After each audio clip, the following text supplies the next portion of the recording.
A girl who had been hungry for 7 days just wanted to have a bite of meat, but her partial grandma slapped away her chopsticks and said that all this meat was for her grandson to grow up. The girl was just a money loser and only deserved leftovers. The mother couldn't help but retort that her 2 daughters were also growing up and needed meat to supplement nutrition. As a result, she was slapped hard by her evil mother-in-law.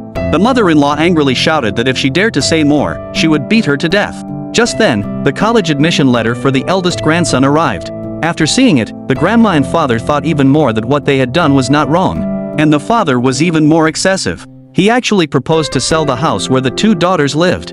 The mother firmly disagreed, saying that if the house was sold, the 2 daughters could only sleep in the pigsty. As a result, she was slapped hard by the evil mother-in-law again. The girl cried and said that she would take the college entrance examination next year. Without a good learning environment, how could she take the exam? Unexpectedly, she was accused by her father that it was useless for a girl to read too many books and told the girl not to go to school anymore from now on and save the money for his son to go to college. Looking at such a partial father, the girl ran out crying. From then on, the girl began to study hard day and night and vowed to be admitted to a good university. After a year of hard work, the girl was finally admitted to a key university as she wished. But when she excitedly ran home and told her mother this good news, she was told by her father that he had found a job for her and asked her to go to work tomorrow. The girl cried and begged her father to let her go to college and said that she could work part-time, and with the scholarships from school, she wouldn't need to spend much money at all. Moreover, there was still some savings left from selling the house for her brother to go to college last year. Unexpectedly, her brother said that this money was reserved for him to buy a house. The father also impatiently told the girl not to even think about going to college and go to work early to earn money to support the family. The girl could no longer endure such unfair treatment and accused her father of giving birth but not raising her. From now on, I have nothing to do with this family. After hearing this, the father not only didn't repent but instead picked up a wooden stick and hit his daughter hard. The mother tried desperately to stop him. But before the girl could walk out of the door, she was caught by the vicious grandma and locked in the room. She said that in a few days, she would find a cripple to marry her off and get some money for her eldest grandson to use for getting a wife in the future. The mother pleaded with her mother-in-law to let her daughter go but was thrown to the ground by her mother-in-law. The younger sister also pleaded with her grandma to let her sister go but was kicked down by her grandma.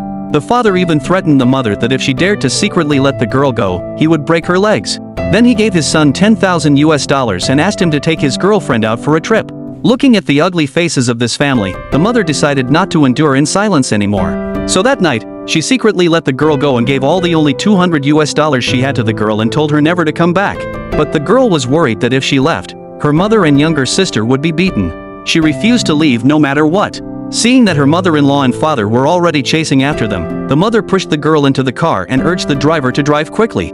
After the chasing father saw that his daughter had escaped, he vented all his anger on the girl's mother and younger sister. The girl also secretly vowed that she must become successful in the future and come back to take her mother and younger sister away. Just like this, 7 years passed. The girl became a president with a net worth of hundreds of billions by relying on her own efforts and founded a company.